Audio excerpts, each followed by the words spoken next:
Welcome back, guys, to probably one of my most favorite chapters in this game. Well, like my fourth. But anyways, it's chapter 2, The Great Boggly Tree. This chapter starts off before we even get to the warp pipe to this place. Technically.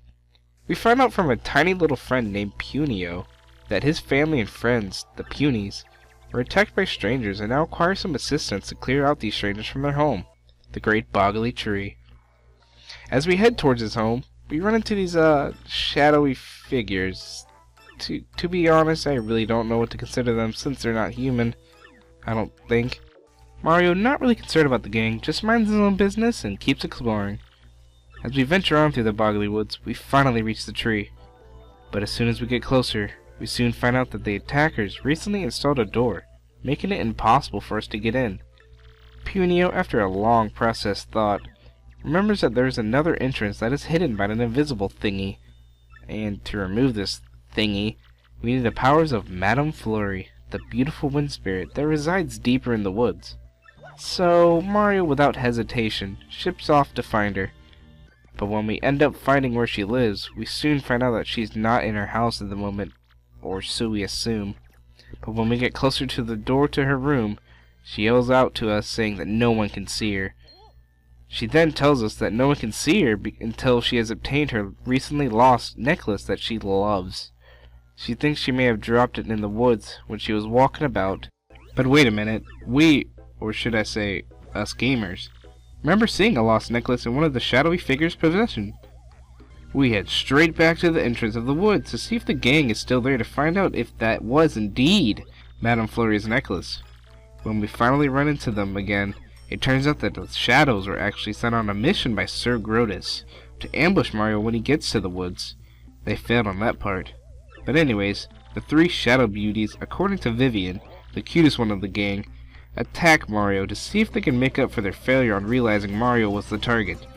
After pummeling them with ease, Mario recovers the lost necklace and heads over to return it to the wind spirit. When he gives her necklace back, she rewards him with some, sugar. After the whole Mario team being defeated by a single kiss, Madame Flurry joins the party. With the wind spirit on our team, we are finally able to remove the invisible thingy and get into the quote-unquote secret entrance. Things start to get interesting when we enter the tree. For one, we notice that the whole tree seems to be completely empty. No life force to even be spotted. 2, we soon find out that it was the X-Nauts who were those strange attackers. And 3, after finding some of the Punies who were hiding, we find out that all the other Punies, including their leader, had been captured by the X-Nauts. So Mario makes it his first priority to save the rest of the Punies and drive off the X-Nauts before we continue to look for the Crystal Star. When we soon find out, after exploring the tree a little bit, that the rest of the Punies were put into blue and red cages. Now that we know that we need keys to actually open these cages, he enters the room adjacent to the room where they're trapped, and ends up running into the Mouse Thief again, who apparently knocked out an X-Naut with total ease. Props on your ninja skills, lady. It actually turns out that the knocked out X-Naut had a red key, allowing us to free the Puny leader. When Mario frees the Trap Elder, she soon tells us that if we want to obtain the Crystal Star, we're going to need to save the rest of the Punies. And to help us out even more, she hands us a Puny Orb, which now helps us get further into the Great Tree. As we go further into the tree, we soon run into the Punies' rivals, the Jabbies, and end up having to brawl them. After we defeat the Jabbies, we make it to a room with a single treasure chest. The chest contained a blue key. Now we are able to save the rest of the Punies. Once we do free them, Punio is once again reunited with his younger sister. All's well that ends well, but we aren't done just yet. Now that we have all the Punies, we can find that Crystal Star. As our search continues for the Crystal Star, some interesting things happen. For one, we befriend a Jabby. 2, we run into even more Jabbies. Then we have another big brawl. And 3, we get captured. Oh no. But not to worry, Mario escapes and now he tries to find a way to free his companions. Again. So Mario roams about the tree to find a way to free them. He soon finds himself back into the room that had the single treasure chest containing the blue key, but not after hitting a strange block that had actually altered the room. Now instead of an empty room, it's a room that has a puzzle that we have to solve. Once Mario solves the puzzle, we enter a newly emerged room to find a really big treasure chest. The treasure chest contains grammatical errors? Well, that, and also the super boots. Yes, now with these super boots, we become stronger and also obtain a new ability, the mid-spin jump, which is just basically a ground pound.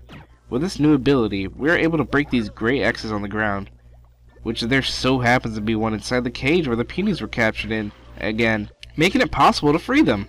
Again. After the delay, we continue our search for the star, until we reach a room with a giant pedestal. When we soon put the puny orb into the pedestal, a big flash of light comes, and BAM! The crystal star appears. But even before we can get a chance to grab the star, Lord Dump Crump comes out of nowhere and snatches it. Then he pulls out a remote control to activate a time bomb. A bomb? What the fuck? Oh no. Mario, being super selfish, ditches the peonies behind to die and heads after Lord Crump. Damn, that crystal must mean everything to Mario for him to leave his new friends behind, especially when they're the ones who basically gave the star to him. But anyways, once Mario finally catches up to him, Lord Rump stops the timer and comes at Mario with a new trick, a transformer. There's absolutely no way Mario can defeat a robot in disguise. Well, after somehow pulling it out of his ass and blowing it up, while in the process making the crystal star fall out of Lord Pump's possession, Mario once again proves that he cannot be taken down so easily. Now he can head back to Rogueport with his head high to enjoy some R&R before heading out on his next clue for the next crystal star. Before we can go on though, we need to see how Princess Peach and Lord Bowser are doing. Thank you so much, Stride. Thank you so much. I won't let you down, I swear. Okay, Peach is actually doing pretty fine. She's enjoying her life as a prisoner, but there isn't really much she can do, which is something you expect when you're kidnapped, right? Well, you don't really have much to do. It's not really all fun and games anyway. But you can't do anything like go dancing, hang out with friends, play video games, I don't know. Anyway, like, Peach is once again invited into the room with the perfect talking. What? I'm in the shower. Well, anyway, when Peach is once again invited into the room with the talking perfect computer Tech, she immediately asks if her email has reached Mario. Tech confirms it, and then he says something very, very interesting. He admits to eavesdropping and asks Peach if he can dance with her. That is very weird coming from a computer, but he has been acting a little off lately, and he starts pressuring her, and Peach caves in. And after all that, he makes a hologram of her. So we have Peach dancing with the holographic self, which is kind of weird, awkward, and very strange. And after they dance, Tech says something you would never expect from technology. He had fun. Okay. One thing, it is awkward to ask someone if you can dance with them and then have them dance with themselves, a holographic self. But fun?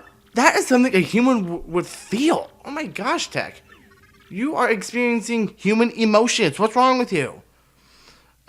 Well, anyway, after all the dancing and the dialogue that they go through, Peach asks if she can communicate with Mario again and send him another email. Tech lets her, and I'm still thinking that he is one weird character. Tech, you are very weird. Now as for Bowser, the evil king of Koopas, and my favorite character, he ends up going to a familiar place, following all the rumors about Peach being a nearby town. With strong determination, he wants to go see his future wife and heads to this town through a Super Mario level? What is this, World 1-1? Well, at least he gets to have some fun on his adventure for his love.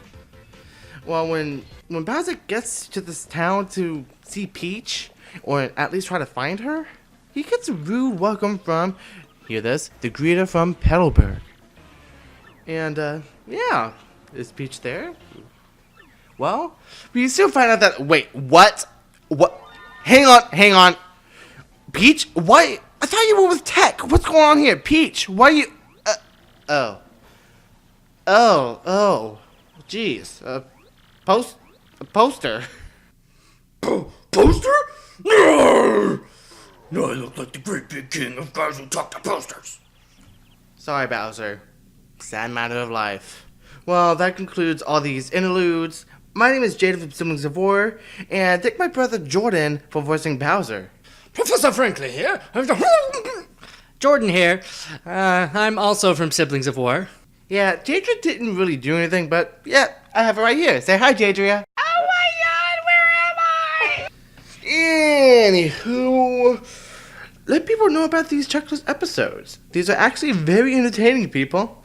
So, excuse me while I go grab something to kill dry. Give me 1 minute. Thank you, Siblings of War. And I'm Jaden. Please, don't kill me, please. Now that we finished explaining this amazing chapter, we can get on to the tons and tons of star pieces and shine sprites obtainable in this chapter. You're welcome. Dry? Hello?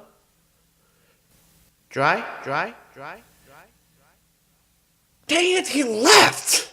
Okay, the first star piece in this glorious chapter is gonna be, it's right beside this little switch thing. Fail. The next star piece in this chapter is gonna be in a tree that's close to Flurry's house. The next star piece is right against the wall, right next to the pipe that leads to Flurry's house. The first shine sprite in this chapter is on the bottom floor of the bubble room. You just go over to the right side and you'll see it. For the next shine sprite, you're gonna have to do some work. First of all, you're gonna have to blow off this thing with Flurry's new ability, then fly down twice with the airplane ability to get the shine sprite that's on top of a platform. The next star piece in this chapter is going to be right beside a save block inside of a bush that's right next to the shop in the tree. The next star piece in this chapter is going to be right after the room with 100 jabbies.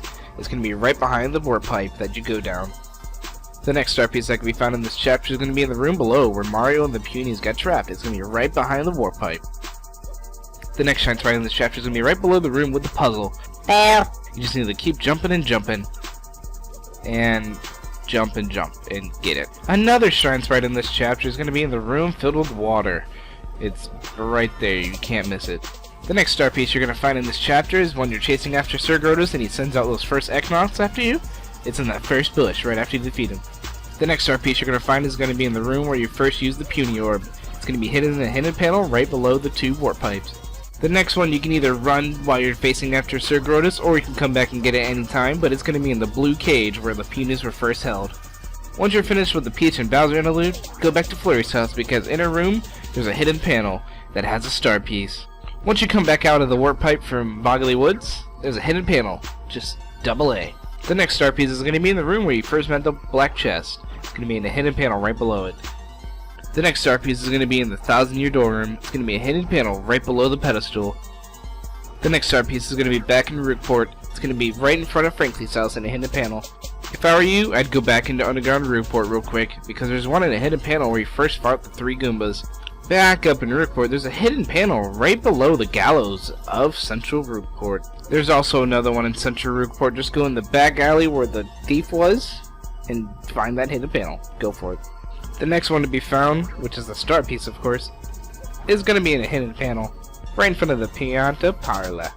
This is no particular order, but there's also one near the train station in a hidden panel, right in front of the train. The next one to be found, which is a star piece of course, is going to be inside of a diner that's in Underground Rogueport in the Underground City. The next star piece we found in this chapter is going to be in a hidden panel right near the stairs, which is in the docking section of Rogueport. Sorry about the color, but the next one to be found is, yes, all the way back in Petalburg. It's going to be in a hidden panel right next to the guide that lets you go to the fortress. The next star piece we found that is also in Petalburg is going to be in a hidden panel right in front of Bubble. Is that how you say his name? Unfortunately, the next star piece we found is going to be in Hooktail's castle in the room with the red dry bones. Phew, we're finally done. Wait, there's one more. Right before you go to Glitzville, make sure you look behind the warp pipe. Well, that's it for this chapter, guys. Sorry it took so long to edit this, actually. It's all Jaden and his family's fault. Yes, I totally blame their whole family. That's why I'm putting up a picture of them. Or else Jaden's sister would get mad, apparently. So here you go, Jaden. Jajiria? I don't even know how to say it right. I'm sorry, but you know what? This is all your fault, so here you go. Here's a picture of them.